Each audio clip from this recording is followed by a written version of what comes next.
Warahmatullahi wabarakatuh. Perkenalkan, nama saya M. Saiful.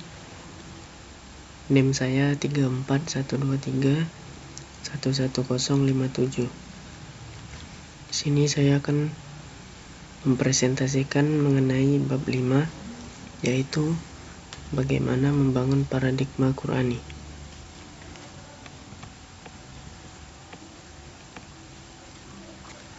Yang pertama, menelusuri konsep dan karakteristik paradigma Qur'ani untuk menghadapi kehidupan modern. Apa itu paradigma? Paradigma secara etimologis berasal dari bahasa Yunani. Para yang artinya di samping, di sebelah, dan keadaan lingkungan. Dan digma yang artinya sudut pandang, teladan, arketip, dan ideal. Cara terminologis, paradigma juga dapat diartikan sebagai cara berpikir berdasarkan pandangan yang menyeluruh dan konseptual terhadap suatu masalah, yang menggunakan teori-teori ilmiah yang sudah baku, eksperimen, dan metode keilmuan yang bisa dipercaya. Lalu, mengapa Al-Quran dijadikan paradigma? Menurut Kunto Wijoyo, Al-Quran sesungguhnya menyediakan kemungkinan yang sangat besar untuk dijadikan cara berpikir. Struktur transendental Al-Quran merupakan sebuah ide normatif filosofis yang dapat dirumuskan menjadi paradigma teoritis. Paradigma Qur'ani akan memberikan kerangka bagi pertumbuhan ilmu pengetahuan empiris dan ilmu pengetahuan rasional yang orisinal, dalam artian sesuai dengan kebutuhan pragmatis masyarakat Islam, yaitu untuk mengaktualisasikan misinya sebagai khalifah di bumi.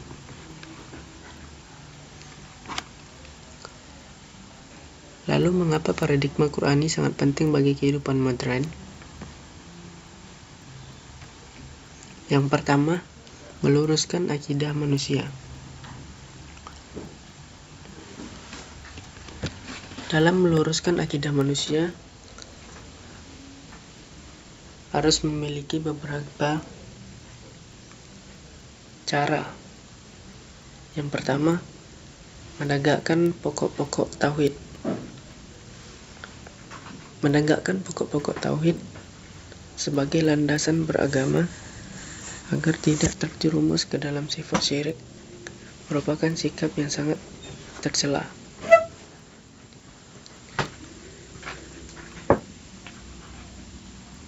Bahkan hukum Islam memandang syirik sebagai suatu tindak pidana yang sangat terlarang. Yang kedua, mensahihkan akidah tentang kenabian dan kerasulan.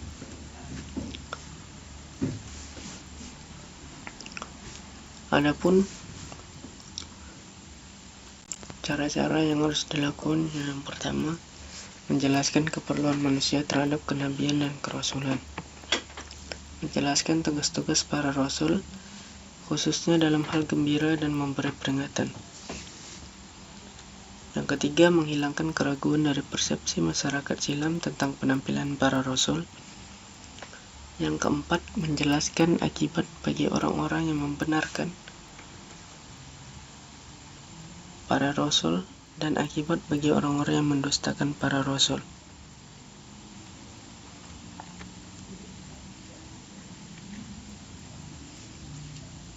Lalu yang ketiga, meneguhkan keimanan terhadap akhirat dan keyakinan akan adanya balasan yang akan diterima di akhirat.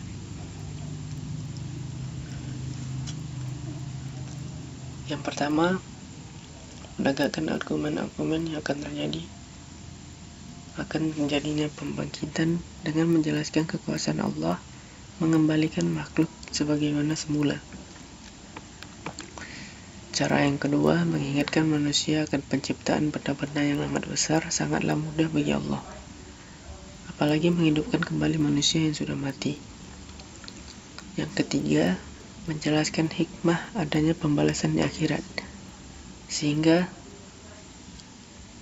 jelas ketidaksamaan orang yang berbuat baik dengan orang yang berbuat buruk. Yang keempat, menjelaskan balasan yang ditunggu oleh orang-orang mukmin yang baik, yaitu pahala dan keridhaan, serta balasan yang disediakan bagi orang-orang kafir, yaitu siksa dan kerugian.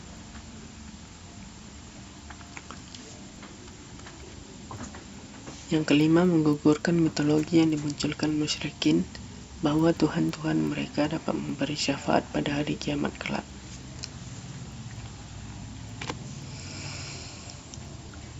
Lalu yang kedua, meneguhkan kemuliaan manusia dan hak-hak manusia. Ada 3 hal yang harus dilakukan dalam meneguhkan kemuliaan manusia. Yang pertama, meneguhkan kemuliaan manusia.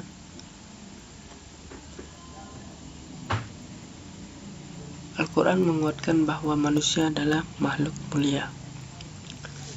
Allah menciptakan Adam dengan kedua tangannya sendiri, lalu meniupkan rohnya kepada Adam.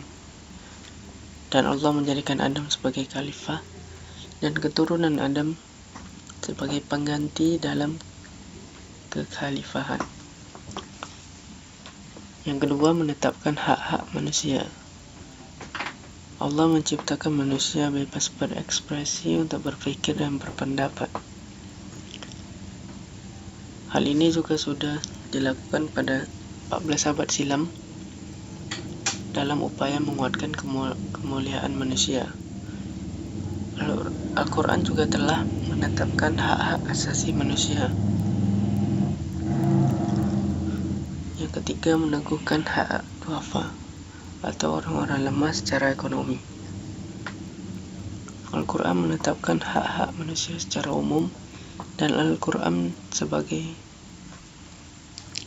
cara khusus mengangkat hak-hak orang lemah agar tidak teraniaya oleh orang-orang kuat dan tidak diabaikan oleh para penegak hukum. Kemudian menggali sumber historis, filosofis, psikologis, sosiologis, dan pedagogis tentang paradigma Qur'ani untuk kehidupan modern. Pada masa keemasan Islam, umat Islam mencapai puncak kemajuan dalam berbagai aspek kehidupan. Hal ini disebabkan oleh penggunaan Al-Quran sebagai paradigma kehidupan. Pada masa tersebut, Al-Quran tidak hanya menjadi sumber ajaran, tetapi juga menjadi panduan dalam pengembangan ilmu pengetahuan dan teknologi, serta penyelesaian berbagai masalah kehidupan. Selain itu, Rasulullah SAW juga sebagai role model yang mengimplementasikan nilai-nilai religius Al-Quran dalam kehidupan sehari-hari.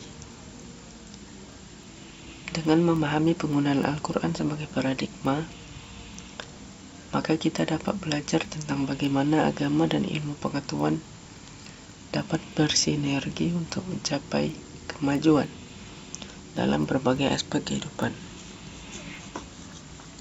Paradigma Qur'ani sendiri menjadi landasan untuk memahami bagaimana Islam dapat menjadi sumber inspirasi dan panduan dalam menghadapi tantangan modernitas. Lalu membangun argumen tentang paradigma Qur'ani sebagai satu-satunya model untuk menghadapi kehidupan modern. Dalam buku Shakib Arsalan, ia menyimpulkan bahwa umat Islam mengalami kemunduran karena meninggalkan ajaran Islam, sedangkan non-Muslim mengalami kemajuan karena mereka meninggalkan ajaran mereka yang sebelumnya. Oleh karena itu, demi kemajuan Islam, kita harus tetap berkomitmen pada ajaran Islam yang murni, yaitu Al-Quran dan Sunnah. Arsalan dan para pembaharu juga sepakat bahwa umat Islam tidak perlu mengambil jalan sekularisasi untuk maju. Ini disebabkan oleh beberapa faktor. Yang pertama, ajaran Islam mencakup segala aspek kehidupan, bersifat rasional dan tidak bertentangan dengan ilmu pengetahuan dan teknologi. Ajaran Islam bertahap dalam implementasinya, serta ajaran Islam tidak memberatkan umat manusia dan berusaha menciptakan kemudahan bagi mereka. Selain itu, ajaran Islam memiliki karakteristik i'jaz, yaitu pengungkapan yang singkat, padat, indah, tetapi kaya makna. Ini membuat agama Islam menjadi agama masa depan yang dapat membawa kemajuan. Pentingnya penyesuaian antara akal dan wahyu juga ditekankan. Kebenaran wahyu adalah absolut, dan argumen akal tidak dapat mengubah kebenaran wahyu. Namun, jika argumen akal valid, maka ia akan sesuai dengan kebenaran wahyu.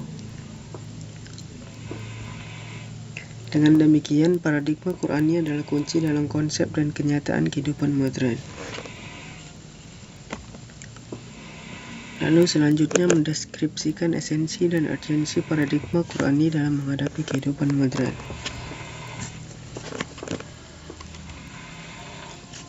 Pentingnya paradigma Qur'ani dalam menghadapi modernitas adalah kunci. Al-Quran harus menjadi pedoman dalam memahami dan mengatasi berbagai tantangan modernitas. Ini termasuk pengembangan ilmu pengetahuan dan teknologi, budaya Islami dan ekonomi berdasarkan prinsip-prinsip Islam seperti larangan riba dan gharar.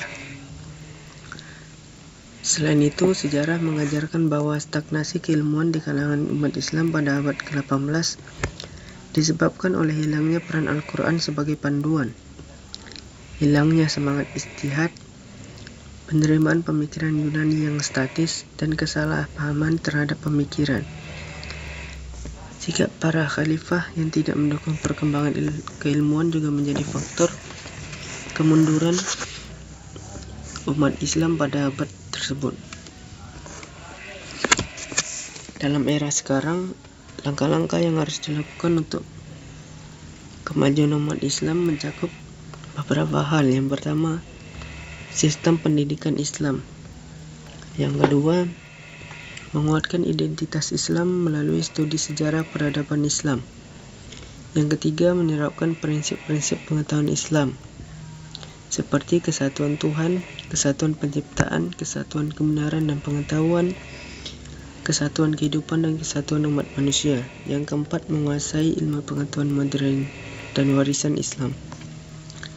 Yang kelima, menciptakan sintesis kreatif antara Islam dan pengetahuan modern. Yang keenam, mengarahkan pemikiran Islam sesuai sunnatullah. Dengan langkah-langkah ini, umat Islam dapat menghadapi tantangan modernitas dan tetap mempertahankan identitas Islami dalam perkembangan mereka.